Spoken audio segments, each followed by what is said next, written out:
Bistvo bontona je izključno v vrednotah. Torej ne kokodakamo pri mizi, ampak sto roke tesno ob teles. In glede na to, kakšne situacije jih vse v življenju čakajo, so jim kos. Ampak jaz pravim, da spoštovanje temelji na vsak človek si ga zasluži. Te stvari rešujemo povsem človeško, ker smo vsi samo ljudje. Vsi smo mi del tega, ne kažemo zdaj samo na prste na najmlajše. In bontona se tako kot vseh drugih stvari treba naučiti, tako kot se naučijo pisati, hraniti se.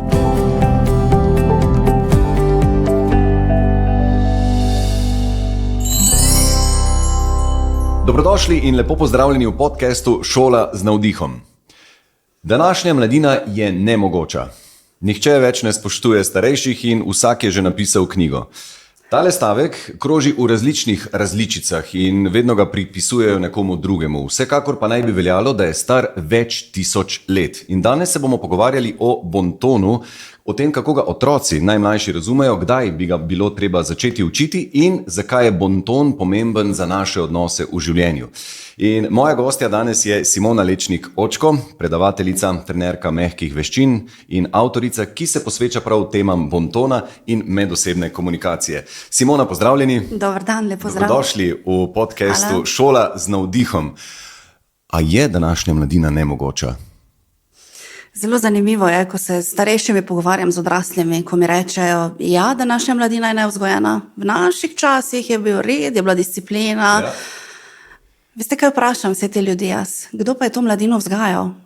Mladina je vedno odraz nas. Vedno odraz nas odraslih, ker mi smo tisti, ki v bistvu pokažemo načine in kako bi se naj vedli.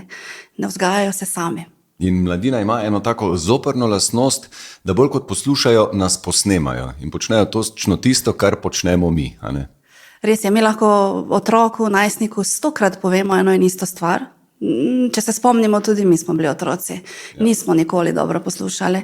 Posnemamo pa zelo radi. Torej, če mama 100-krat reče pozdravi, ko prideš v zaprt prostor, prvič, ko sama ne pozdravi, bo otrok takoj opozoril na to. Mama, tudi ti nisi pozdravila. Oni se sicer učijo z besedami, ampak več ali manj vzgoja poteka na podlagi vzorcev vedenja, ki jih oni pokažejo, ne? Kako bi sicer otrokom razložili, kaj je bonton in predvsem, zakaj ti to pride prav enkrat v življenju? Zdaj, ne samo otrokom, tudi odraslim je včasih treba razložiti te stvari, ker mnogi še vedno bonton dojemajo kot nekaj zelo strogega, stereotipnega, kot en tak strog okvir pravil in to smeš in tega ne smeš in tako naprej. In ne samo otroci, tudi odrasli dobimo odpor do tega, ker ta pravila imamo občutek, da omejujejo, da nas prestrogo je to, nimamo radi, veste, takole se odmikamo. Kolikor bi radi mi, da otroci ne sprejemajo dobro bontona. Moje dolgoletne izkušnje kažejo, da se zelo radi učijo bontona otroci, če le približamo te stvari na pravi način. To pomeni, da bonton ni skupek strog nekih pravil in smernic, to so priporočila za vedenje v določeni situaciji. Ampak mi dva se lahko pogovarjava sedaj, pa bom rekla, gospod Romih, to in to in to, in boste rekli, aha, v redu, si bom zapomnil. Če pa na tak način otroku to predstavimo, pa ni nujno, da bo to stalo z njimi. Otroci namreč morajo začutiti. Oni morajo začutiti, kaj pomeni čarobnost besede hvala in zakaj je dobro, da jo uporabljamo. Morajo začutiti, kaj pomeni pozdrav, ko se srečajo z nekom. Zakaj nekomu odstopimo sedež na avtobusu in podobno. Torej, oni to preko zgodb, preko pravljic, ko se poistovetijo z raznimi junaki, ko začutijo ta pomen, zelo, zelo radi upoštevajo te stvari. Tako da bonton ni nič strogega, ni nič moramo. Recimo, jaz osebno delujem na način, da želim predstaviti vsem mladim in nam odraslim, kako in kdaj nam to pomaga. Ker mi odnose gradimo takole, ko smo v živo, tudi sicer na spletu, ampak veste, tehnologija je šla v to smer, da se oddaljujemo v komunikaciji. Imamo pa vsi radi ta pristen človeški stik. Torej, bistvo bontona ni v vilicah, pa ne v žlicah, pa ne v kravatah. Bistvo bontona je izključno v vrednotah. Imate eno čudovito misel, da bonton ni to, da ti pokažem, da sem boljši od tebe in kar vi nadaljujete, ker je vaša misel. Ampak da pokažem, da sem lahko boljša do vas. Torej, tu ne gre za primerjanje, ne gre za tekmovalnost, gre se samo za to, da bonton nas uči, da smo vsi ljudje pomembni. Ne pa, ker z mojim vedenjem jaz poskrbim, da ko smo mi dva v družbi skupaj, da je vam prijetno, ko ste v moji družbi. To je bistvo bontona. Potruditi se za nekoga. Tako je. Vi za mene, jaz za vas. Tako je. Ker, veste, nismo samo biološka, smo družbena bitja. In vstopamo v interakcije na vsakem koraku. Kljub tehnologiji in vsemu, kar se spreminja v družbi, pa vstopamo v te interakcije. In če jaz mislim samo na se, če je reflektor ves čas uperjen samo vame, potem vam ne bo prijetno, ko boste v moji družbi. Ampak to, da ste vi slišani, da jaz vam dam vedeti, da ste pomembni za mene v tem trenutku, to je bistvo. To občutek, ki ga jaz ustvarim v vas. Ampak to je ravno kontra toku, ki se mi zdi, da prevladuje, ker sem pa samo jaz, glejte mene, občudujte mene, jaz sem lep, uspešen, bogat in vse to, kar prinašajo družbena omrežja, seveda tja ciljam. Skratka, en velik egocentrizem, ena velika tržnica egov in velika želja po tem, da bi vsak doživel en žaromet, ki bi posvetil na njega in doživel nekaj slave, nekaj od tega pobral. In kako je potem misija nemogoče leta 2025 učiti naše mladine bontona? Veste, kaj ni misija nemogoče? Ker se jim mora na prav način to predstaviti, torej njihovi razvojni stopnji primerno, njihovemu načinu razmišljanja. Namreč ravno zaradi vseh družbenih sprememb, torej družba je prežeta s tehnologijo, digitalna družba je, umetna inteligenca na vsakem koraku, številne raziskave, ki jih delajo po raznih univerzah, kažejo, da je bonton postal takšna redkost, torej vedenje skladno s smernicami bontona, da vsak posameznik, ki zasleduje te osnovne, jaz govorim zdaj o osnovah, ne govorimo zdaj o nekem protokolu in tako naprej, ampak o osnovah, da se odlepi od povprečja. Da ugotovijo, ko mladi in odrasli dojamejo, zakaj jim pomaga bonton do samozavesti, da lažje obvladujejo različne situacije. To je en občutek svobode, ker kamorkoli pridemo, kamorkoli mlado osebo postavite, bo vedela, kako se vesti. Torej ni v krču, ni strahu. In ne nazadnje tudi, če gre kaj ne tako, kot smo načrtovali, ker življenje se dogaja, kako odreagirati v tej situaciji. In uživajo v tem, in ko oni nekaj dosežejo, ko bi vi videli, kako se kot petelinčki mladi se jim tudi krila razprejo in ponosni so nase, ker vidijo, da so kos situacijam. Kvaliteta, sliši se lepo, ampak je v praksi točno tako, da se kvaliteta življenja izboljšuje. A bi rekli, da neko neprimerno v narekovajih vedenje mladih v resnici za sabo skriva nelagodje, da si ne veš situaciji, da ti je nerodno, da ti je nelagodno in se zaradi tega malo čudno vedeš, mi odrasli pa potem zviška pogledamo pa rečemo, no ta se pa ne zna obnašati. Seveda, se je vse običajno povezano z neznanjem. Moramo se zavedati, da vsi mi smo drugače vzgojeni. In bonton je stvar, ki je ni v šolah, torej ni predmeta, med drugim, ko govorimo o mehkih veščinah, tega še ni v naših osnovnih ali srednjih šolah. V tujini je to že ustaljena praksa, marsikje je postala. In ta mladina pride na trg delovne sile ali pa tik pred študijem in oni so s temi znanji opremljeni. Čakate, da imajo v šoli neke Seveda, bontona, tako, med drugim, tudi komunikacija, javnega nastopanja, o financah se poučujejo, torej to so te uporabne vsebine v 21. stoletju. Ker, veste, če tega znanja ni, pa ko pridemo v situacijo, pa ne vemo, kaj narediti, pa ne samo mladina, tudi odrasli se znajdemo v takih situacijah in velikokrat ravno zaradi tega neznanja lahko delujemo osorno, lahko smo malce žaljivi, lahko sramotimo sebe ali koga drugega. To pa ni cilj bontona. Zanimivo, da ko omenimo besedo bonton in sigurno imate s tem podobne izkušnje, si ljudje predstavljamo, da to pomeni, da bomo zdaj togi, zategli, nesproščeni, nenaravni, da enostavno si ne bomo upali biti ljudje in Bog ne daj povedati, kaj je po domače. In se mi zdi, da kolikor vas poznam, kolikor sem vas tudi poslušal, ki je po kakšnih družbenih omrežjih ali pa na dogodku, izkazujete ravno nasprotno. To pomeni, da še vedno je človek lahko naraven, zelo spontan, pove zelo po domače, pa vseeno izkazuje veliko spoštovanje do tistega, ki ga posluša oziroma s komer komunicira. Najlepša hvala za kompliment, ker je vseeno prišel v mojo smer in to je tudi ena izmed stvari, kako sprejmemo kompliment, torej vedno s hvala. Ja. Res je, mogoče to, kar sem prej ravno omenila, da na začetku običajno ljudje gledajo, vi boste pa dan zdaj o bontonu nekaj govorili, pa ne bomo zdaj mi to, pa neko ravnilo, pa kako naj sedimo, pa zakaj zdaj neke prtičke pod pazduhe zdaj dajete, pa ne. To so včasih na tak način poučevali. Kaj želim jaz razložiti? Prostite, sem to prtičke pod pazduhe, zato da se ne bi potne strage vile? Ne, zato tega, ker ko sedimo za mizo in ko režemo tisto, kar kolje v krožniku, če prtiček pade na tla, moramo ponoviti test. Torej ne kokodakamo pri mizi, ampak sto roke tesno ob telesu. To so včasih počeli. Ne? So seveda situacije, kjer je treba paziti malce za vedenje pri mizi, ampak pri bontonu ni kazni. Torej, če mi na nekem napačnem mestu parkiramo osebno vozilo, kjer je jasen znak, da tega ne smemo narediti, dobimo kazen. Ljubezensko pismo na mestno redarstvo nekam odloži. Nikjer ne piše, da ko pridete v prostor, pa ne pozdravite, oziroma da ne gledate sogovornika v oči, oziroma da če skačemo nekomu v besedo, kar je zelo pogosta praksa, in prekinjamo, ker to, kar imam jaz zapovedati, je bolj pomembno, kot pa to, kar vi govorite, in samo malo, tukaj ne bo kazni. Ampak vtis, ki ga jaz naredim na sogovornike, me pa lahko, karikiram, drago stane. Torej, sami se odločamo, ali se vedemo skladno z bontonom ali ne. Tukaj ni kazni. In jaz stremim k temu, da ljudje in mladina, pa zelo radi se učijo teh stvari, dojavijo, da jim bonton koristi. Ne samo, ker se želijo izogniti kazni, ampak zato, ker gotovijo, samo res, za prvi zmenek vem, kaj moram narediti. Ko grem prvič bodoči tašči na kosilo, vem, na kaj naj bom pozoren. Ko sem v razredu in imam predstavitev in tako naprej, zakaj pomagam sošolcu, zakaj je pomembno, da sosedu pridržim vrata in tako. To so malenkosti, ki so jih začele na žalost izginjati v naši družbi. Ampak potem smo spet pri teh petelinih, ko jih nekdo pohvali, ko prepozna to, ker je to redkost. Krepi se njihova samozavest. In glede na to, kakšne situacije jih vse v življenju čakajo, so jim kos. Tudi tako bonton uči, da povemo to, kar si mislimo. Ne tlačiti, mi ne igramo, ko govorimo o bontonu, ni to neka maska, ultra prijaznost. Ne. Ampak povem na spoštljiv način. Povem to, kar čutim, to je iskrena, jasna komunikacija in je treba povedati ljudem. Vedno bonton spodbuja komunikacijo, povejte.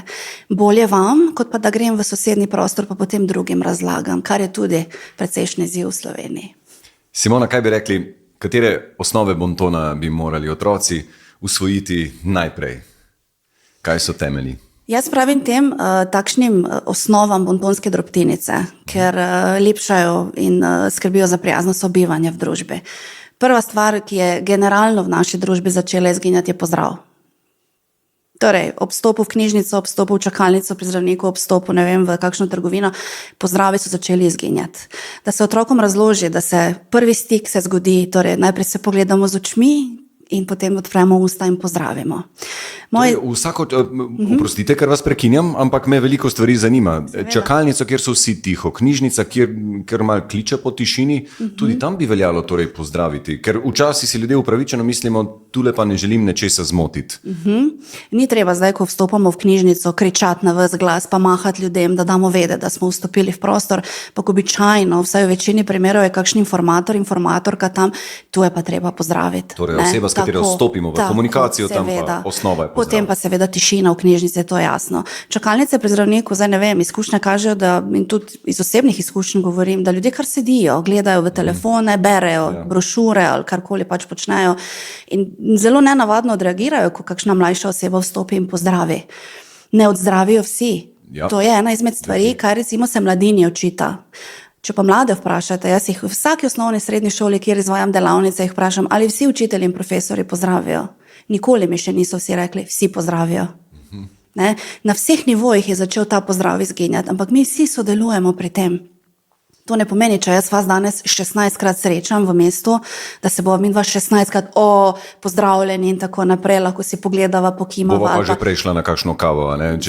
Preden se bova 16krat videla, bova že šla na pijačo prej. Ampak je pa, tu se začne interakcija, tu je ta stik in če zmoremo še majhen nasmešek, jaz pravim, če zmoremo majhen nasmešek dati na obraz, smo zmagali. Ne, mi lahko tujcu na pločniku polepšamo dan s tem, ko se srečamo z očmi in se pozdravimo. To se bo naslednjič vrnilo nam. In otroke je treba naučiti pozdravljati z vzgledom, nikakor drugače, ampak s tem, da mi to počnemo. Ne. A drži, da 8 ali pa 9 od 10 ljudi se ti bo avtomatsko nasmehnilo nazaj, če jim boš podaril nasmešek, zaradi zrcalnih nevronov. Tako je, mi zrcalimo. Potem so recimo čarobne besede. Prosim, hvala, izvoli, ne, daj mi to, prinesi, odnesi smeti. Te čarobne besede, ko otroci začutijo, da imajo veliko, veliko težo, ko se pogovarjaš, ko se oni spustijo v eno zgodbo s teboj, pa rečejo na koncu, ja pa vse hvala bi mi lahko rekli, začutijo moč teh besed in kakšno težo imajo. Ampak odrasli smo spet tisti, starši in učitelji, smo tisti, ki dajemo vzor in mi jih moramo uporabljati. In to ponotranjijo otroci in to stane enostavno del našega besednjaka. Ne? Mogoče bi še dodala, pa pustimo zdaj vedenje za mizo, ki je za otroke recimo najbolj zanimivo, najbolj praktična zadeva, ampak v zadnjih nekaj letih je velik poudarek na spletnem bontonu. Ne? To je nekaj, kar recimo 10 let nazaj se o tem sploh ni govorilo. Že videokonference so bile redka izjema, zdaj pa otroci praktično rastejo s tem. Ne? Jaz zdaj ne govorim o varnosti na spletu, ampak govorim o tem, da si oni dejansko identiteto ustvarjajo oziroma samo podobo si gradijo v tem virtualnem svetu. In se ne dogajajo ravno lepe stvari in jih je treba res naučiti, kako se vesti. Ker prstne odtise puščajo tam in to ostane z njimi za celo življenje. Torej to, kar danes objavljajo, to, kar danes komentirajo, ostane tam zavedno. In včasih nam je malce hudo, ker kaj naredimo vsi, ko nas nekaj zanima, gremo v iskalnik, v Google, karkoli in iščemo, kaj bomo izvedli o tej osebi. Tako stvari danes funkcionirajo. Ko je nekaj enkrat objavljeno, napisano, ostane tam zavedno. In te teže odgovornosti se morajo oni naučiti. Dovolj zgodaj, na žalost. Ok, torej, če malo povzameva, najprej pozdrav, pozdrav, ki manjka tudi pri odraslih in seveda je vedno treba samega sebe najprej brcniti v zadnjo plat v smislu, da si ti prvi tisti, ki da nekaj dobrega v smislu pozdrava ali nasmeha. In potem čarobne besede, ste rekli hvala, prosim in izvoli. In še eno bom dodala. Kje je oprosti? Evo, ravno ta. Ta gre, veste, stežka z jezika predvsem odraslim. Opažamo, v praksi se opaža, da kadar mi kot starši naredimo nekaj narobe, se ne opravičimo kar tako zlahka. Da se pojavlja, da se naredimo, kot da se nič ni zgodilo, malce pometemo pod preprogo, ne? Oziroma iščemo krivca drugod. Ampak mi s tem, ker vsi delamo napake, vsi smo samo ljudje, ko naredimo napako, je ta moč besede oprosti in da mi otrokom dokažemo in jim pokažemo, da tudi mi nismo nezmotljivi, jim damo eno zelo, zelo močno in tako pomembno popotnico za življenje, ker ta beseda je pomembna v odnosih, kakorkoli. Sej najverjetneje pri otrocih je že to blazno pomembno, da ko pridejo do nas z temi, v narekovajih, malimi otroškimi temami, malimi otroškimi skrbmi, ki so v njihovi glavi seveda čiste resne in velike, ne? Včasih odrasli to malo pavšalno zavrnemo, češ ne, se to pa ni resna stvar, se to nekaj otročega, ne, se ti sekiraš, kaj bo tvoja lutka oblekla. Ampak če jim tam že pokažemo neko spoštovanje v smislu, razumem to, kar te zdaj skrbi, čeprav to meni prav nič kaj zelo groznega ni, da tam se začne ta odnos, ki se potem nadaljuje v medsebojno spoštovanje tudi kasneje. Ko bojo enkrat imeli velike odrasle teme, bodo ravno zaradi tega verjetno k nam prišli raje. Ta oblekica pri tej punčki je cel svet tej deklici v tem trenutku. Ne?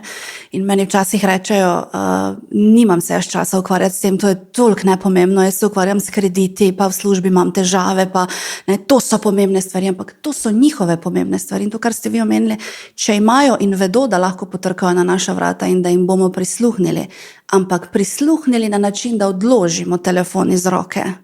Ne tole, se te poslušam, to je grozljivo, gledamo v oči, poslušamo, pokimamo, poslušam te, pomembno je to, kar govoriš, bodo prišli kasneje tudi z večjimi oziroma malce večjimi izzivi in resnejšimi težavami, ker verjetno ni za brez veze tisto mali otrok, majhne težave, majhni izzivi, velik otrok, večji izzivi. Približajo se našim izzivom, ki jih mi doživljamo kot odrasli, kot starši. Jaz se zelo dobro zavedam, ker se veliko pogovarjamo o tem, da je danes življenje drugačno v naši družbi, da ni več od 7 do 3 zaposlitev, da ljudje delajo takšne in drugačne poklice, poklicev, ki jih nekoč sploh ni bilo, niso obstajali, da malo časa družina preživi skupaj. Ampak tisti čas, ko pa ga skupaj preživimo, pa jaz nič ne idealiziram, ampak 20 minut na dan, ko se usedemo za mizo, kosilo, večerja, kolikor nam znese, takrat se televizija ugasne, tablice se pospravijo in telefoni se pospravijo. Takrat jaz poslušam vas, kaj imate za povedati in vi poslušate mene. Nekaj, kar se jaz trudim dati na delavnicah, pa tudi na predavanjih je, da v življenju moramo imeti vile in grablje. Torej, ne moremo v življenju imeti samo vil, pa samo grabiti k sebi, to, kar mi potrebujemo, in stvari, in čas, in pozornost, in tako naprej. Da je treba imeti, ker prej ali slej bo zmanjkalo stvari. Moram imeti tudi vile, da malce dam vam nazaj, in mojega časa, in mojih stvari. In vse v življenju funkcionira tako, kar daš, to dobiš. In ta vzajemnost, to gradi odnose. Mi živimo v času, kjer mora biti vse takoj. Vse je na klik, vse je instant, komunikacija, tehnologija, ampak odnosi se na tak način ne gradijo. Mi moramo nekaj časa skupaj preživeti, da se lahko en odnos vzpostavi. In če starš zahteva, to mi celo rečejo, jaz zahtevam spoštovanje, ker sem starš. Spoštovanja ne moremo zahtevati. Moje vedenje mora biti takšno, da sem jaz vredna vašega spoštovanja. Moram si ga zaslužiti. To je kot zaupanje. To traja, da se to zgradi. Super nama gre in zelo, zelo pravo veselje vas je poslušati. Torej, vile in grablje. Grablje, da k sebi grabiš, vile pa da daješ tudi nekomu drugmu. Greva nekam drugam in sicer k vikanju oziroma tikanju. Kako je s tem, po vašem mnenju, kje se tukaj zdaj rahljajo stvari, ker zdi se mi, da je vikanja če dalje manj, če rečem malo bolj v grobem, oziroma da prej pridemo na tikanje. Kako je tukaj, ko gre za starostno razliko, ko gre za otroke, jih učimo striktnega vikanja najprej, češ izkaži spoštovanje z vikanjem in tudi v najnem primeru, ne? Ker se sicer že poznava, bi avtomatsko se midva začela prej tikati, ampak se mi zdi prav, da se glede na medij vikava. Zdaj, mogoče ena zmoda, če jo tako poimenujem, mnogi enačijo vikanje s spoštovanjem. Koga mi tikamo? Tikamo partnerja, otroke, starše, najboljše prijatelje in jaz srčno upam, da te ljudi tudi najbolj spoštujemo. Ne. Vikamo, ker ustvarjamo eno majhno zdravo distanco med menoj in med nekom, s katerim si nisem tako zelo blizu. Ko gre za otroke, je zelo zanimivo, ker rečejo vzgojitelji v vrtcih, mi smo na ti, mi imena uporabljamo, potem pa naenkrat pridejo, so stari 6 let, gredo v šolo in kar naenkrat znajo vikati. Starši smo tisti, ki naučimo otroke vikanja, ampak oni spet nas posnemajo. Če smo mi, nič ni narobe sproščenosti, da ne bo narobe razumljeno, ker družba stremi k sproščenosti, vse je okej. Ampak so ljudje, tako kot ste vi zdaj omenili, da zdaj je situacija takšna, da se midva vikava in so trenutki in so situacije, kjer se pa vseeno vikamo. Tako da strani učiteljev in profesorjev nekateri celo dovolijo otrokom, da jih recimo prvi triadi pa potem še kakšno leto naslavljajo z imenom, medtem ko večina vztraja na vikanju. Ravno zaradi te distance, ker veste, učitelj ni prijatelj, on ni zato, da prijateljuje z otroki v razredu, ampak je tam kot učitelj oziroma profesor, da jih nekaj nauči, da jim daje popotnice za življenje. Ne? In ne bi bilo prav, da izginja, res je, da izginja, tudi družbena omrežja so malce k temu pripomogla, ker je vse malce bolj so se te standardi zrahljali, nič narobe, s tem, da je pa vseeno dobro vedeti, kdaj, koga in zakaj. Ker včasih kak starš reče, ja, pa moj otrok ne zna vikati. In jaz vprašam, kaj je treba s tojo na glavi narediti, kakšna posebna artikulacija namesto ti, da rečeš, vi pa me gledajo. Če nikoli ni slišal, da nekdo nekoga vika, potem bo težko sam vikal, niti ne razume tega koncepta, zakaj bi nekoga vikal. Ne? Je pa družba danes tako, da prideš nekam, ja, dober dan, ja, ne, brez te distance, ni to nujno spoštovanje, seveda je spoštovanje, ampak jaz pravim, da spoštovanje temelji na vsak človek si ga zasluži. Ne? Je treba malo ponoviti tiste osnovna pravila, kdo komu lahko predlaga, kdo je tisti, kako se zmenimo, no, da se bomo začeli tikati? Zdaj, načeloma mi otrok ne vikamo. Ne? Zdaj, mi nekje pri 18 letih začnemo naslavljati osebe, smatramo, da so že odrasli in jih naslavljamo z vi. Malo je smešno, recimo, ko mladim damam rečejo gospa pri 18, se one ne počutijo najbolj prijetno, ker jim je to malce preveč abstraktno se sliši, lahko je mlada dama, kakorkoli pač. Zdaj, kdo komu predlaga, to je v poslovnem svetu, je precej nekako še vedno velja v Sloveniji, da je nadrejena oseba tista, ki podrejeni osebi. Torej, če je novo zaposleni v kolektivu, ponavadi ljudje radi pristanemo na tikanje. Ne, ker nekako se odnosi v drugačno smer gremo. Torej, če sem jaz zdaj vaša direktorica, pa boste vi prišli k meni, bom rekla, gospod Romih, v našem kolektivu je klima takšna, da se vsi tikamo med seboj in vkolikor pristajate na to, predlagam, da Ne morem pa kar reči, zdravo, tu se usedi, zdaj pa odnesi to tja, to je tvoja miza, to pa je nespoštljivo z moje strani. In tudi recimo v srednjih šolah je dobro, da profesori predlagajo dijakom. Začetek septembra je krasna istočnica. Dragi dijaki, ali se strinjate s tem, da smo na tikanju? Ker veste, to so že skoraj da polnoletne osebe. In nekateri bi radi, da jih nekdo malce vika. Izkušnje pravijo, da profesori to, tisti, ki predlagajo, da dijaki vedno rečejo, ja, seveda se bomo tikali. Ampak je pa treba tudi vedeti, da včasih nam ni prijetno, če nekdo predlaga tikanje. Se vam zdi sporno, če bi profesor svoje dijake tikal, hkrati pa bi pričakoval, da ga dijaki vikajo? To je običajna praksa v slovenskih srednjih šolah, zato pa tudi njim pravim, da je dobro, da jim samo da možnost, da se sami odločijo. Ni dijaka, ki bo rekel, ne, mene boste pa vikali, ker sem star 15 let in ne, redko kdo bo to rekel. Jaz še nisem slišala, da bi se to zgodilo po vseh šolah, kjer sem bila, ampak oni imajo možnost se odločiti. To je nek trenutek, kjer se oni čutijo vključene in moja beseda nekaj šteje. Mi bomo vas vikali, vi pa nas lahko po imenu kličete, ko nas sprašujete in podobno. Ne? Tako da mogoče bi pa vseeno, ni nam vedno vsem prijetno, ko nas nekdo tika. Mi lahko nekoga spoznamo in klikne energija in bi se tikal v trenutku brez kakršnih koli zadržkov. Po drugi strani pa lahko poznamo neko eno osebo, že dalj časa, pa ne čutimo tistega, ni tega pravega občutka, da bi se tikali z nekom. In torej zdaj nekdo reče, bom jaz vam dala primer, gospod Romih, jaz pa predlagam, da bi se mi dva tikala, pa boste vi, v glave, jaz pa ne bi, pa ne vem, kaj naj naredim, pa vam je nelagodno, pa boste rekli, ok, pa enkrat bom gospa Simona, enkrat bom Simona, pa se jezik zapleta, ustvarjamo nepotrebne situacije, zaplete. Bonton pravi, povejmo. Jaz bi res predlagala, če lahko zaenkrat še ostaneva na vi, bom veliko lažje funkcionirala. In to je to. In ne bo to krnilo najne komunikacije? Ne. Zaenkrat ne. Sem se pa skušal spomniti, ker se mi zdi, da sem že doživel ta hladen tuš, ki je pa res hladen, da nekomu predlagaš tikanje, oseba ti pa odvrne, ne, bi rajši kar ostala na vi. Ja. Se mi zdi, da sem to doživel in vem, se mi zdi, da neko travmo nekje zadaj vidim, slutim. A ne kako zoprno je to? Seveda se dogaja, ampak še enkrat, mi izbiramo ton, kako komuniciramo. Tako. Naš ton je tisti način, kako mi en stavek oblikujemo, ko ga povemo in namenimo sebi. Kako hitro bi vi otroku predlagali, če otrok je lepo vljuden do vas, vas spoštuje, izkazuje to z vikanjem, kako hitro bi potem temu otroku dovolili, da jim predlagali tikanje? Jaz sicer otrokom kar hitro dovolim tikanje zasebno in tudi, če delam z njimi kakšne delavnice in seminarje, nimam težav s tem, ker se mi zdi, da oni začutijo to pristno energijo nekoliko drugače kot odrasli. Tudi lažje se poistovetijo, lažje kakšno stvar delijo z menoj, ker oni so zelo, zelo iskreni. In sem pa jaz tista seveda, ker sem starejša, si lahko mama, vsem tem otrokom pa pač predlagaš, dragi moji otroci, vkolikor se strinjate, me lahko kličete Simona, mene potem rečejo Simona Bontona in pa ne vem kaj še vse. In je potem jaz res poudarjam, da je humor zelo dobrodošel in jaz ga vpletam, ne samo zato, ker je to del mojega karakterja, ampak se mi zdi, da je, ko začutijo, da se vsakemu lahko prepeti, da kos pribora pade na tla, da kakšen rigec iz ust izleti, ker to se pač dogaja otrokom, da ni konec sveta, ne bomo cirkusa delali iz tega, znamo se pohecati na lastni račun in potem preusmerjamo pozornost drugam, ne.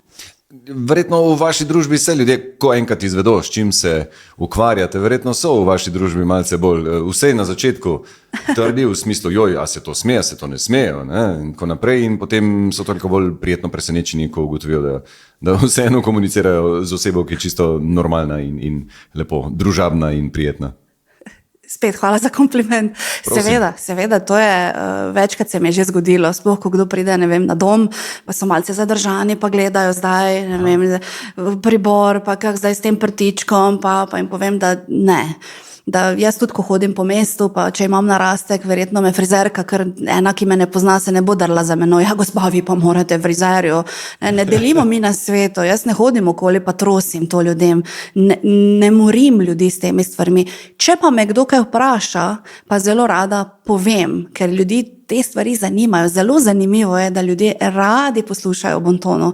Čeprav se mi zdi, mi tega ne potrebujemo, ampak potem, ja, pa smo bili poslovno tam, pa smo šli z družino tja na Abrahama, pa nismo vedeli zdaj, kdo zdaj komu, kdaj damo darilo in tako naprej. Radi poslušajo o teh stvarih. Sem pa jaz glavni junak vseh možnih zdrsev, ki se zgodijo, ko kozarec rdečega vina po belem prtu poleti, ker pač ne, se dogaja. In vedno rada povem, da te stvari rešujemo povsem človeško, ker smo vsi samo ljudje. Greva na čist novo temo in sicer oblačenje. Okay. Bonton oblačenja. Obleke oziroma tisto, kar je kontra, gola koža, ne obleke. Ja, greva v osnovno šolo. Ja, zdi se mi, da sem kar šel na pravo temo, glede po reakciji oči. Ja, je kar pereča tema to. Ne gre samo zato, da bi si ledvičke prehladili, ampak koliko spoštovanja. Kaj izražamo s to golo kožo, ki je včasih za okus nekega 50-letnika preveč oziroma nepotrebno, hkrati pa ne veš, kje je zdaj meja, kje se otrok svobodno, samostojno izraža z načinom oblačenja. Spet bom začela na začetku. Bonton se začne doma. Starši smo tisti, ki dajemo vzor. Starši smo tisti, ki ne nazadnje tudi kupujemo oblačila otrokom do določene starosti, dokler ne služijo svojega denarja. V šolah se dogaja to, da zdaj v zadnjih letih opažamo, da marsikatera šola se že samostojno in samoiniciativno odločila, da en kodeks oblačenja sprejmejo. Pa ni ravno kodeks, ampak recimo temu smernice, kaj je primerno. Mi ne govorimo zdaj o modelih, pa o barvah, pa in tako naprej, ampak dolžina majice, globina izreza, torej govorimo o dekoltejih, o dolžini krila in podobno. Ker jaz, če junija pridem na katero osnovno ali pa srednjo šolo, fantje v zadnjih klopeh ne poslušajo ne mene in ne svojih profesorjev, ker enostavno uživajo v razgledu od svojih kolegic. Tako je. Še ena stvar, tudi za učitelje velja podobno. Tudi kultura oblačenja v šolskih prostorih se je precej znižala.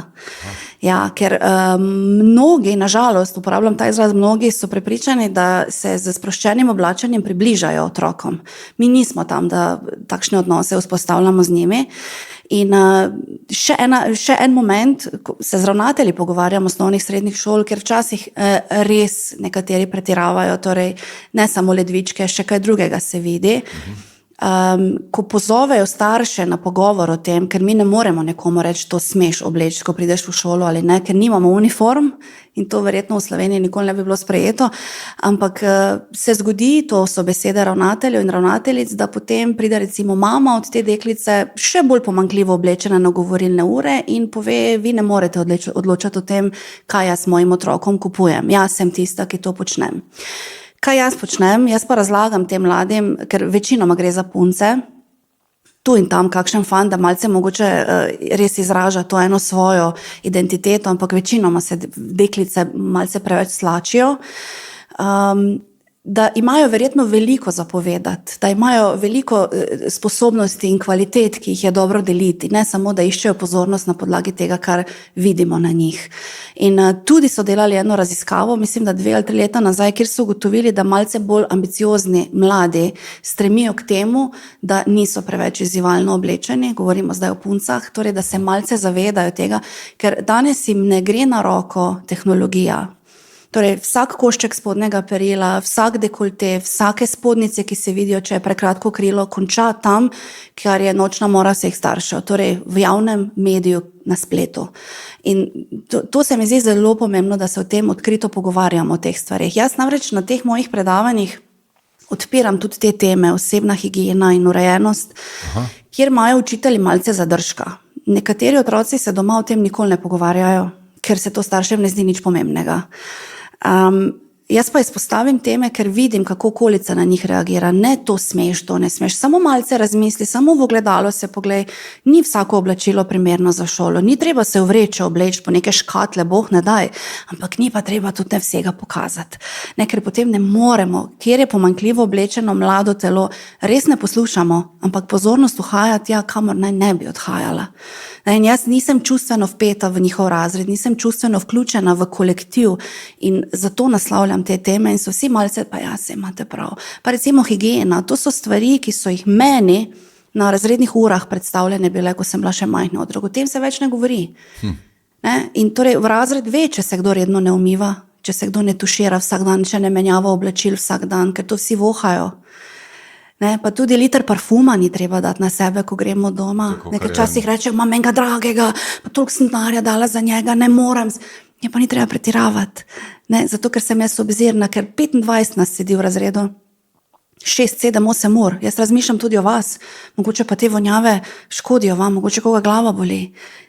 Te teme so še verjetno toliko bolj zoprne, ker so res prehajamo v čisto intimo in najverjetneje učitelji tja res težko posežejo, da bi se tudi take stvari pogovarjali. Tako da hvala Bogu, da imamo potem ljudi kot ste vi, ne, da lahko to malo bolj direktno razložite. Z najmlajšimi in tudi z odraslimi. Nikogar se tu ne izpostavlja, Bog ne daje daleč od tega, ker to so vse res občutljive teme. Ampak žal in kolektivi, in šole, osnovne, srednje, tudi fakultete, mislim, izkušnje kažejo, da je potreba o tem, da se o tem še vedno govori. Ne, jaz, ko mladim rečem, da jih 5 oseb zavoha, preden se zavohajo, sami so malce šokirani. Ne?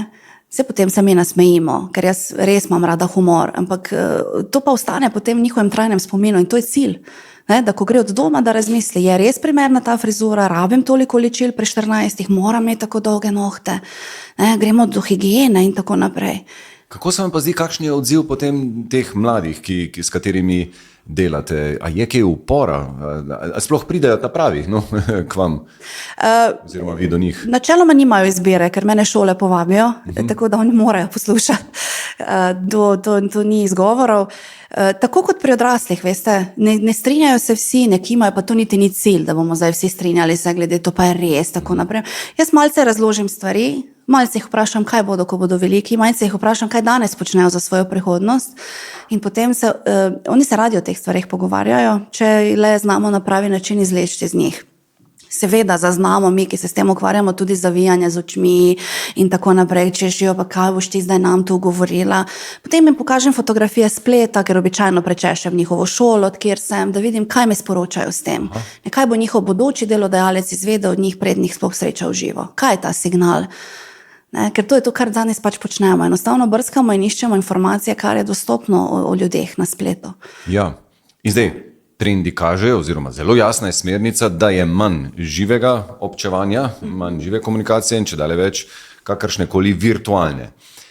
In ko prihajava do virtualnosti, do družbenih omrežij, tukaj prideva do enega ogromnega polja, kjer se mi zdi, da vsa taka pravila zelo, zelo hitro padejo in tam se mi pa res zdi, da gre za boj z mlini na veter. Kako češ sploh učiti neko normalno, prijazno, konstruktivno, dobronamerno komunikacijo, ko se pa zdi, da gre cel svet v čisto nekaj drugega, da si pohvaljen za to, ker znaš nekoga dobro užaliti, požaliti, zdisati. Ja. V drugačnih časih živimo. To se moramo zavedati. Jaz mladim ne zavidam. Torej, mi nimamo dokazov, da smo pri 14, 12 kakšno stvar ušpičili, ker enostavno te tehnologije takrat še ni bilo.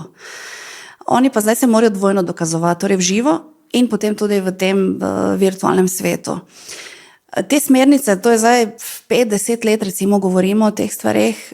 Žalostno je, da včasih kakšen starš komentira kakšno stvar in ko ga vprašam, se vi zavedate, da vaši otroci berejo to, kaj vi pišete? Niso vedno samo anonimni ljudje, ki komentirajo in pišejo. In nažalost negativna vsebina vedno sproži še več negativnega. Ljudje samo čakajo, da lahko zlijejo vsaj to svoj gnev in ne vem, kako se naj izrazim. Spet smo odrasli vzor. S tem, da mi pri njihovih letih teh stvari nismo imeli. Torej se mi na tej točki učimo vzporedno z njimi. Mi njim pametujemo, sami pa pri 14 nismo imeli družbenih omrežij. Govorim v svojem imenu. Takrat tega še ni bilo. Teda mi zdaj samo, da s prstom žugamo in jih kritiziramo, ni okej. Ampak mi smo vzor komunikacije. Oni se sploh več ne pogovarjajo, veste, mladina, jaz to vedno vprašam, mlajše od mene, zelo slabo telefonsko komunicirajo, ker so navajeni klikati. Vse gre na klik, čustve, emoji in tako naprej, všeče, gordo. Vse je instant, vse je takoj, dostopnost do nas je tako rekoč neverjetna. Ampak ni vse tako črnogledo, da ne bo zdaj izpadlo, da samo kritiziramo, daleč od tega. Da se pade na plodna tla, ker jim je treba predstaviti, kaj to vse, kakšna je odgovornost, kaj to za njihovo prihodnost pomeni. Meni je krasno, ko mi kakšni mladi v osnovni šoli, ko rečejo, veste kaj, gospa Simona, mi pa nekaj objavimo, pa potem zbrišemo in to je to. In potem jim jaz rečem, pa vi veste, da jaz potrebujem samo sekundo, da posnetek zaslona naredim. In to, kaj ste vi objavili, fotografijo, komentar, je ostalo z mano in jaz lahko to delim s komorkoli želim in me pogleda. A ja? Torej, vsaka zgodba ima dve plati oziroma vsaka medalja in potem so še tu posnetki zaslonov. Jaz mislim, da mi moramo o tem govoriti, koliko je tehnologija in splet, kako koristna orodja so to, ampak ne more pa to biti nadomestek za našo komunikacijo v živo. S tem, da, jaz se spomnim, ko sem bila še otrok, koliko je moja mama in oče pokojni, tu so se ljudje klicali, stacionarni telefon in je bilo veliko te komunikacije v živo in telefonske. Tudi tukaj se je zmanjšalo, mi moramo tudi nas pogledati odrasle, da veliko hitreje nam je na enem od kanalov, na eni od platform nekaj napisati, poslati, kot pa poklicati in tako naprej. Vsi smo mi del tega, ne kažemo zdaj samo na prste na najmlajše, ampak mi smo vsi del tega. In jaz spet stojim za tem, da smo mi vzor. Mi smo vzor, ker mene res srce me zaboli, ko vidim, koliko staršev, ko jih otrok nagovarja, gledajo v telefone. S tem vam dajem jasen signal, da je to, kar počnem, bolj pomembno od tebe. Moj dragi otrok, ki mi pomeniš vse na svetu, ampak to je bolj pomembno. Minuto mi daj, da uredim, potem sem tvoja, oziroma počakam in te prisluhnem. In to otroci potrebujejo.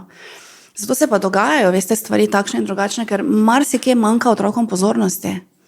Ja, seveda, še odraslim, digitalna demenca je čist legitimen pojav opisan.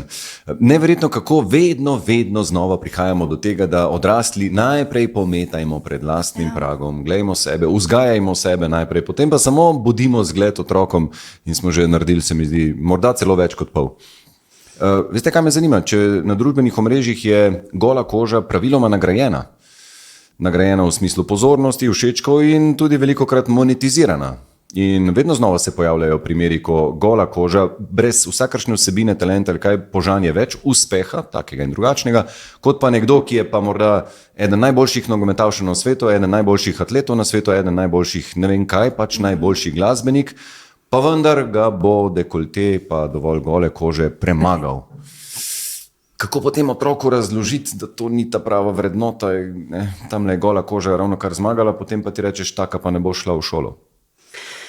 Zdaj, bojim se, da starši premalo časa temu posvečajo, ker ne bomo se o tem pogovarjali oziroma se boš to med vrstniki izvedla. Jaz zdaj govorim moje izkušnje, zdaj malce seveda posplošujem, da ne bo pomote, ampak to ni tako zelo pomembno, vse to je na spletu.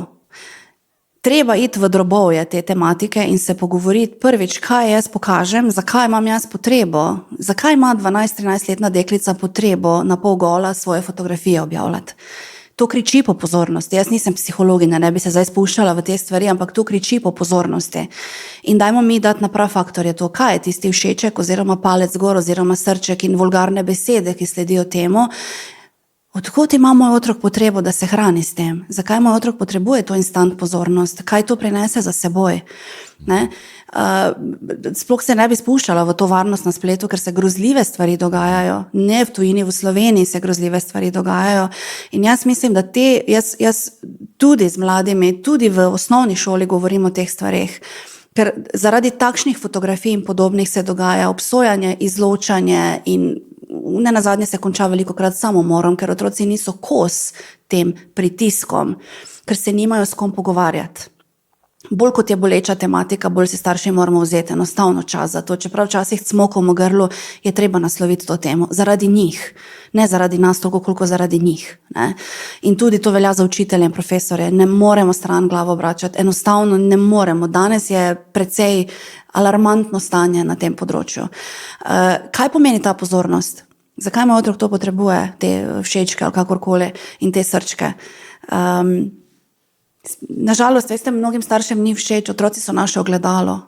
Oni so pivniki, oni srkajo informacije in potem nam nastavijo to in mi včasih ta podoba v ogledalu nam pa ni všeč. Pa da ni idealnega starša, vsi se samo trudimo po najboljših močeh, pa naredimo prav, pa naredimo narobe, pa popravljamo in tako naprej. To je življenje. Ampak to so teme, o katerih se moramo pogovarjati in ne ravno na krut način, ampak ne pometati, ne zavijati v celofan, ker tu pa ni več heca.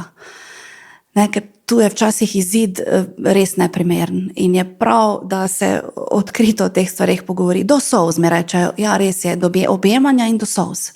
Ne da zdaj prepovem ti vsako aplikacijo, pa ti skrivam, pa zaklepam telefone. To je tako kot včasih, ko so dojenčkom dajali tiste neka varovala na predale, ker se bo ščipnil. Ja, 45krat mu je treba ponoviti, da če bo dal prstek, če potegne predal ven in noter, da se bo uščipnil. Mi tudi moramo ene stvari otrokom večkrat ponoviti. Mi odrasli si mogoče rečemo, aha, v redu, to pa mi je simpatično, uporabno, si bom shranila to za naslednjič, ko potrebujem. Otroci ne funkcionirajo, njihovi možgani drugače procesirajo in je treba biti dosleden in potrpežljiv. Med drugim tudi pri bontonu. Če nismo dosledni, vztrajni, ne bo uspelo. Odrasli najprej v šolo bontona in potem biti zgled. Kaj pa za mizo? Za mizo še greva. A je tukaj možno še otroke kaj naučiti, kako se vesti za mizo, kam kaj dati? Ker se mi zdi, da to je pa res nekaj, kar še odraslim včasih preseda, da je težko o teh razmišljati in o lepem vedenju. Kaj šele otrokom? Po drugi strani je pa tudi ena osnova kulturnega vedenja, ne? Veste, kako zanimivi so, ko se učijo postavljati pogrinjkov? Ker jaz se zavedam, da se tega doma vsi ne morejo naučiti. Sej, ne?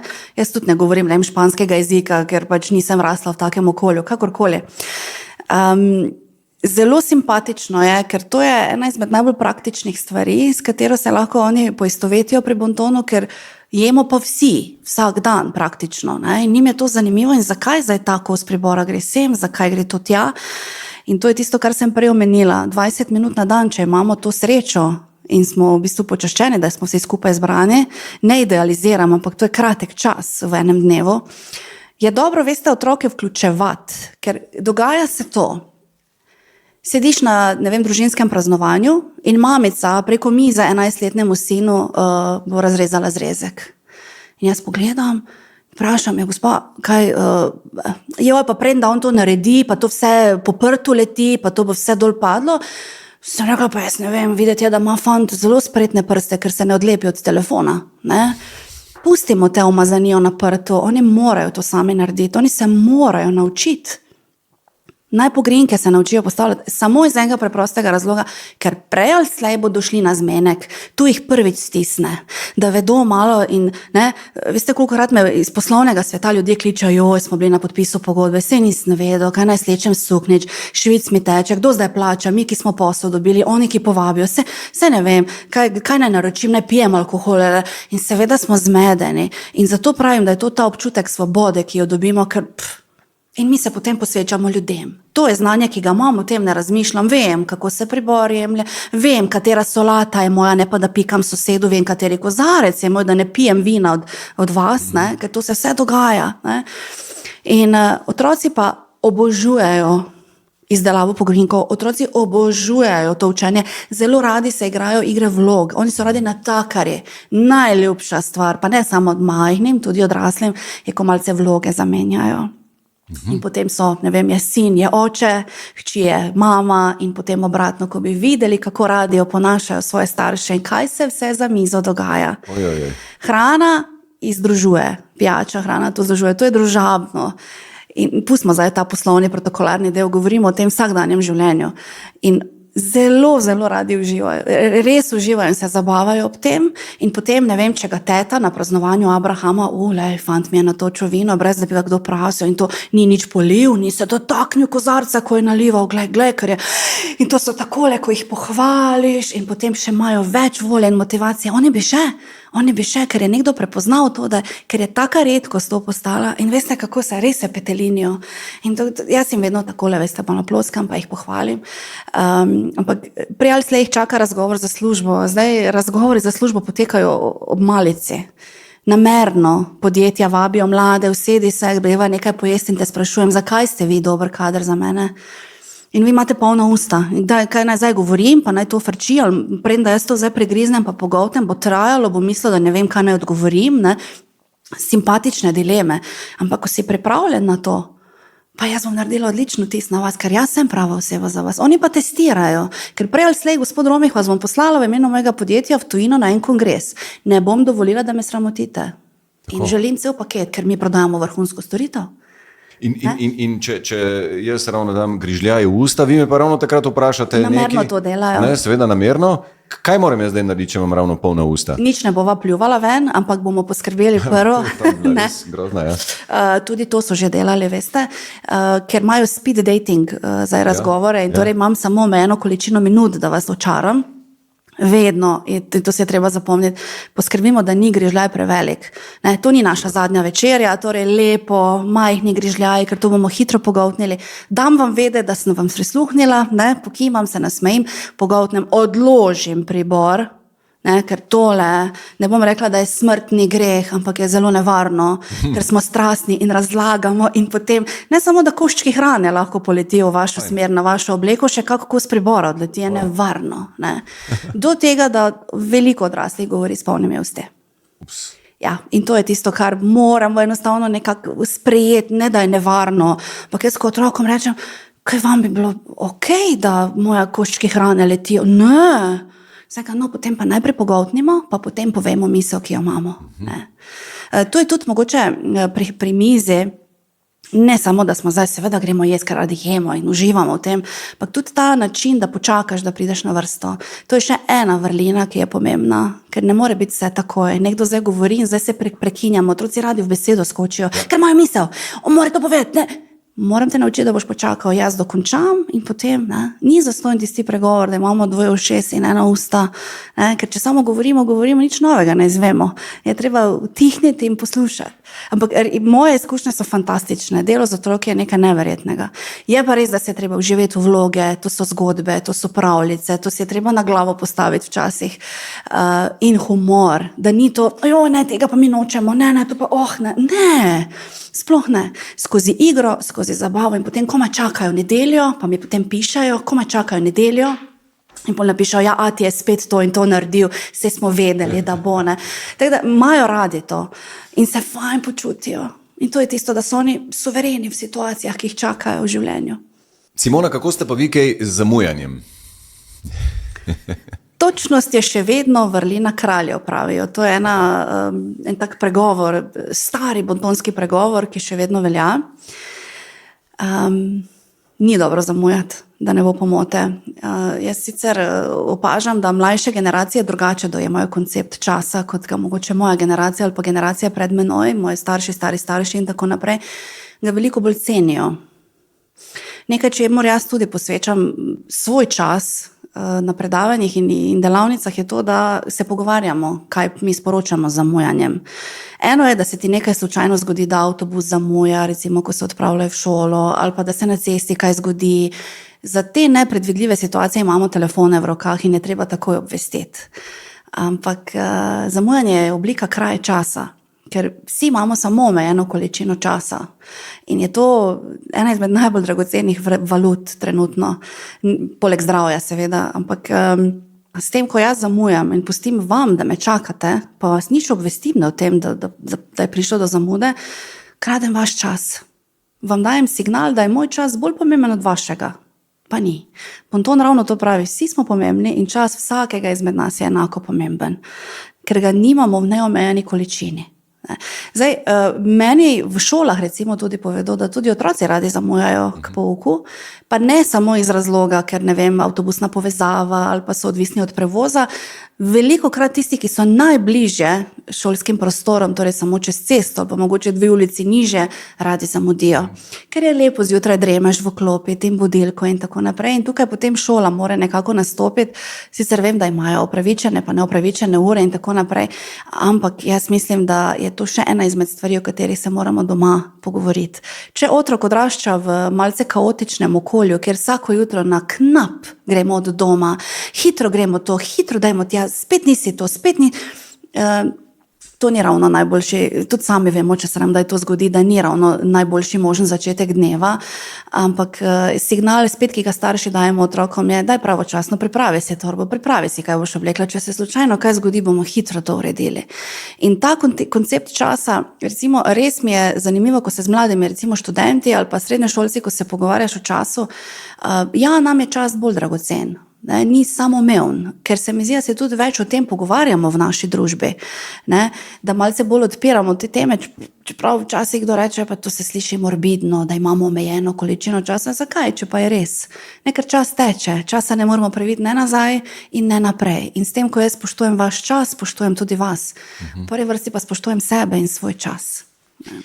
Me zanima tukaj vaš komentar in sicer, odkar imamo pametne naprave ves čas v žepu in odkar se mi zdi, da smo hiperzaposleni vsi, Mene zamujanje nekoga drugega sploh ne moti več tako, ker vsakič, ko je 10-15 minut, jaz se rečem, super, se imam še toliko drugih stvari, lahko še to pa to pa to ta čas opravim. In včasih celo prav pride, skratka dolg čas, meni osebno ni nikoli.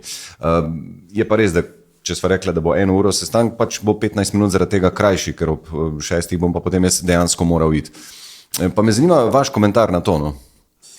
Kot da je danes zamujanje ni več morda tako zelo kraja časa, ker imamo vsi kaj za narediti ta čas. Zanimivo je, da je s pojavom raznih aplikacij in naprav, ki so naša pomagala, nas tišijo in spravljajo do točke, da ta čas, ko prihranimo z nečim, zapolnimo z nečim drugim, ne? Kot da ljudje več ne znamo enostavno biti in bivati.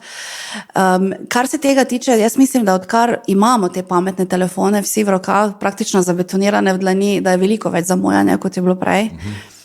Dokler mi to obvestimo, jaz mislim, da je to vsaj tisti minimum spoštovanja, ravno zaradi tega, ker v tem času pa imate vi možnost mogoče še na kakšno elektronsko sporočilo, kakšen klic, iti kaj pojesti, kavo spiti, nič drugega.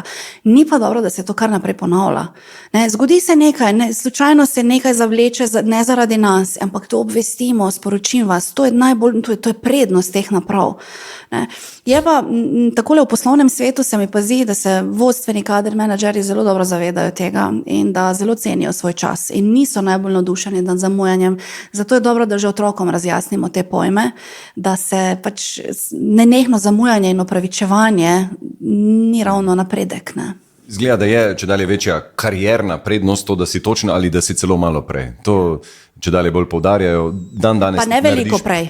Aha. Ne pol ure prej. Če sva dogovorjena ob 6, ne, potem pridem jaz 5 do 6, ne pol ure prej. To pa tudi dobro, da ste omenili, ker prid prehitro na obisk. Joj, ne. Kako prosim, je to zoprno? Če sva zmenjena ob 6, vi mi pa ob 5:30 pozvonite. Ne, nimamo še pripravljenega. Ne, gospa si še frizuro ureja, miza se postavlja, še moramo zadnje stvari speči, ne, treba še pijačo ohladiti, pravo muziko poiskati. Ne delamo tega. Kvečemo prijemo malce manjšo zamudo. Na zasebna druženja 10-15 minut preko ure dogovorjene ni nič narobe. Aha. Ne zdaj 1 uro kasneje, ampak ne pol ure ali pa 1. Ja, bili smo malce prej, smo šli od doma, nismo vedeli, ja, potem pa pojdite na sprehod. Počakajte v avtu, z možem se pogovorite, kakšno stvar, za katero je danes časa zmanjkalo. Ne hoditi prej. Poslovni svet pa pravi 5 minut prej. Ne, ker če pridem jaz k vam v podjetje, pol ure prej se nekdo čuti dolžnega z mano ukvarjati. In jaz spet posegam v delo nekoga, jaz nimam te pravice, ne? Ampak pridem 5 minut prej, da vidim, kje smo, pravi prostor, je še čas za toaleto in je stvar zaključena. Simona, zdi se, da mladi čedalje teže navežejo stik, da je čedalje bolj, uporabil bom čudovit slovenski izraz, awkward, pristopiti do nekoga, skratka čudno, neprijetno, pristopiti do nekoga in načeti pogovor. Kako razbiti tisti prvi komunikacijski let? Kako navezati normalen nek pogovor? Kako izkazati neko zanimanje za sočloveka in začeti komunikacijo? V resnici sem že zdaj malo skoraj odgovoril, ne? Ampak kako bi mladim pomagali pri tem, ker ste med drugim strokovnjakinja za komunikacijo? Tehnologija terja svoj davek. In oni, mislim, mladina več ne komunicira v živo tako, kot smo mi. Ravno nedolgo nazaj se na enem predavanju je en gospod povedal, veste kaj, moj sin sploh ne zna več punci pristopiti. Oni ne vedo, kaj pomeni ogovoriti nekoga v kavarni ali pa v klubu, to, kar smo mi morali izkazati zanimanje, se predstaviti, povabiti na pijačo, dobiti dvojko po domače rečeno, oziroma da te nekdo zavrne. To je vse krepi samozavest in v bistvu nas kot osebe utrjuje. Ni več tega. Zdaj vse temelji na kliku, levo, desno, gor, dol, napiši besedo, pošli srčka in tako naprej. Jaz recimo, ko sem v družbi mladih, ko karkoli delamo, jim razložim, da danes jih opazujem jaz. Vedno jih nekdo opazuje. Torej, odstopanja v prostor, njihove, nažalost, slabe telesne drže, pomanjkanje očesnega stika, to se kaže na nizko samopodobo oziroma, da mogoče ni samozavest tam, kjer bi lahko bila. Ta negotovost, ja. Ko rečete slaba telesna drža, na kaj pri tem mislite? Veste, torej, izključeni so zdravstveni razlogi, ampak slaba telesna drža pomeni, da so izključeni. Oni sicer to pripisujejo telefonom, ampak ne moremo vsega tudi ne telefonom pripisati. Enostavno ne vedo, kaj pomeni, ko je vzravnana telesna drža, ne samo, da nam je hrbtenica hvaležna, ampak koliko se jim prstni koš odpravi. Oni dejansko vidijo svet okoli sebe, kaj se dogaja. Ne? In to je nekaj, kar mi vidimo, ko jih opazujemo, ko pridejo v prostor. Mi samozavest takoj začutimo. Jaz ne govorim o pomanjkljivo oblečenju sebe, ampak samozavest, to je ta energija in prezenca, ki jo ustvarijo, ko pridejo v prostor. Način, kako se predstavijo, način, kako načeti pogovor. Oni so čisto zgubljeni, ne zdaj vsi seveda, ampak oni ne vedo, kako pristopiti v družbi na rojstnem dnevu, pa na kakšnem kulturnem dogodku in nekoga ogovoriti. Ne vedo. Enostavno, o čem se naj pogovarjam? Saj ne vem, kaj bi se mi sploh pogovarjali, o čem... mi se pogovarjamo seveda o teh stvarih, kaj so tiste small talk, kako narečem, te klepeti, kako, pa ne morem kar iti do nekoga. Kdo pravi, da ne moreš iti kar do nekoga? Zdaj, če vidim, da se dva strastno pogovarjata, ne bom zdaj vletela vse, dober dan, naj se vam predstavim, jaz sem ta in ta, ne govorim o tem, ampak če je tišina, če spogledujejo ljudje levo, desno, pristopi, predstavi se, povej, kdo si, zakaj si. In mladi, ko bi videli, ko praktično delajo te stvari, kaj pa naj rečemo, kako ste, dober dan, ne? Ja, bomo začeli z osnovami, potem pa vprašajte, ne vem, zakaj smo tam, razmislite, a je to športni dogodek, kulturni dogodek, ima kdo rojstni dan, odkot poznate to in to, a ste že večkrat bili deležni, a ste večkrat gledali to komedijo, recimo ta stand-up in podobno, a res, jaz pa poznam, ne, mi pa smo, in potem enostavno, ko jim razložimo tudi smisel odprtih vprašanj, oni me gledajo, odprta vprašanja, zaprta, kje hočemo, da pogovor steče. Izjemno radi uživajo v tej, ko igrajo vloge, torej se postavijo pred tablo in potem drugega ocenjujejo, kaj bi še dodali na tem mestu. Da se, ampak vidim pa, da, mislim, vse smo vsi nekoč imeli tremo, ne moramo zdaj mi pri naših letih pa kilometrini razmišljati, kako zdaj 14-letniki, 12-letniki ne znajo kar vkorakati v prostor, pa biti samozavestni. To ne gre, to pride z življenjskimi izkušnjami. Ampak je pa razlika. In te osnove, ko jih nekako shranijo v to skladišče podatkov, o katerih se mi pogovarjamo, jaz jim rečem, nihče ne vidi, nihče nima rentgenskega vida, ne vidi, da te tu stiska, pa da te tu stiska, saj nas vse stiska, ampak to nihče ne vidi. Torej mi obvladujemo tremo, ne ona nas, in pridi v prostor in pokaži samozavest, ne arogance, tega nočemo, te neke nadutosti in tako naprej. In potem spostavim, potem vidijo drugič še lažje in tretjič še lažje in to ponotranjijo in jim to postane nekaj zelo običajnega. In se zaveda, da najverjetneje tudi osebi na drugi strani je nekoliko nelagodno in hvala Bogu, večinoma smo hvaležni, da nekdo drug let razbije namesto nas in kadar imamo mi malo tega poguma, na koncu se to ponavadi dobro izide. In pokazati interes. In celo tako daleč greste, da jih učite o odprtih in zaprtih vprašanjih.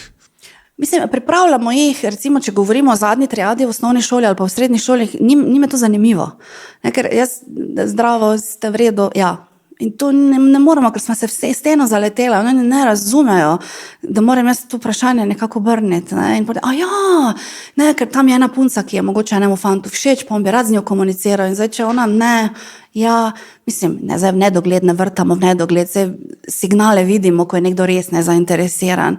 Treba si priznati, reflektor moramo drugam obrniti, ne na nas, ampak načeloma zelo radi sodelujejo pri teh stvareh.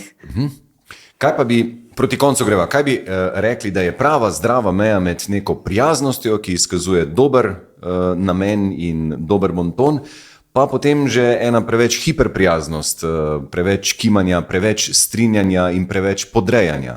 Ker včasih zaznam pri mladih tudi to, da se za vsako ceno strinjajo, ali pa da je to tudi pojav, širše kulturni pojav, da veliko se strinjamo in veliko kimamo drug drugemu.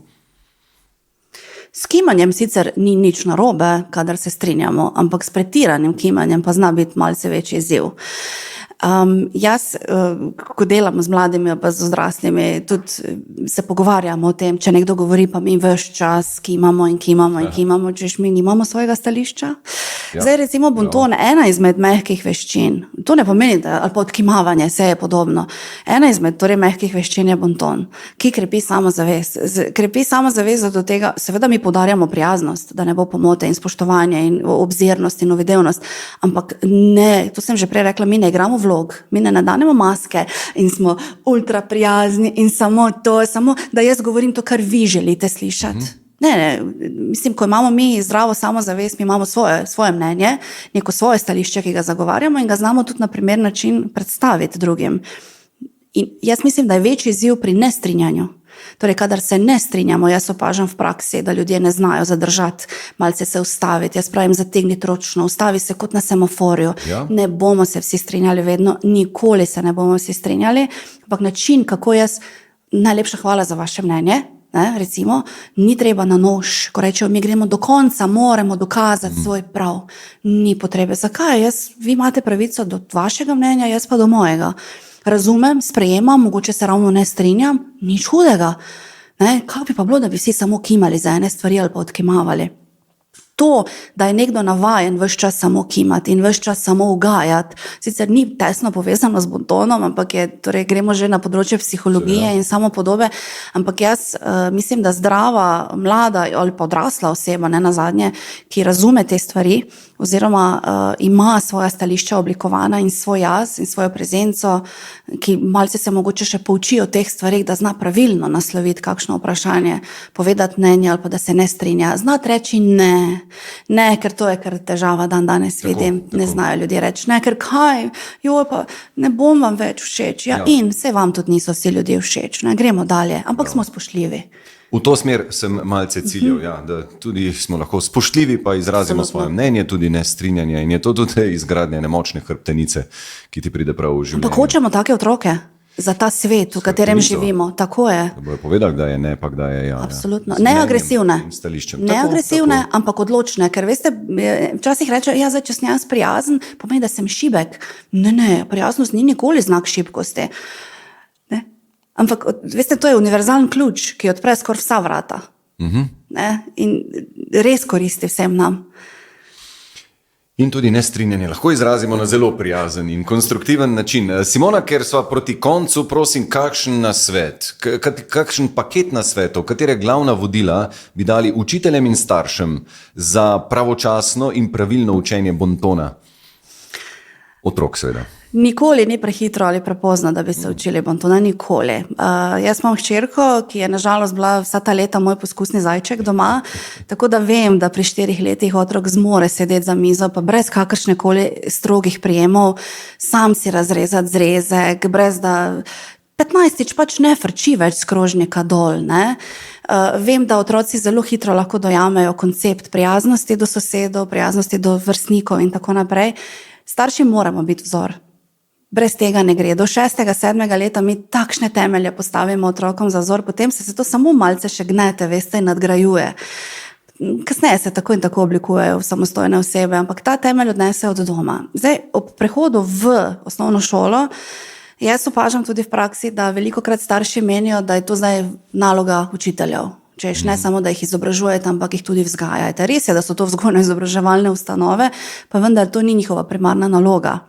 To, kar učitelji počno v osnovnih šolah in tudi kasneje profesorji v srednjih, je izjemno in res dobrodošla dopolnitev domači družinski vzgoji. In bontona se je tako kot vseh drugih stvari treba naučiti, tako kot se naučijo pisati, hraniti se, žogo brcati, bonton ni nekaj, s čimer se rodimo. Naučimo se. Zdaj doma individualno mi delamo z našimi najmlajšimi, postavljamo vzor in kot rečeno ne poslušajo, ampak zelo radi posnemajo to, kar mi delamo. Torej, to je vzor in še enkrat vzor. To je maraton, to je tek na dolge proge in to je treba biti potrpežljiv, tako kot pri marsikateri druge stvari pri otrocih. V šoli je pa malce drugačna slika, zato ker učitelji operirajo za skupino učencev oziroma potem profesori z dijaki. In učitelji so tisti, ki v svojem razredu postavljajo svoja pravila, če se tako izrazim.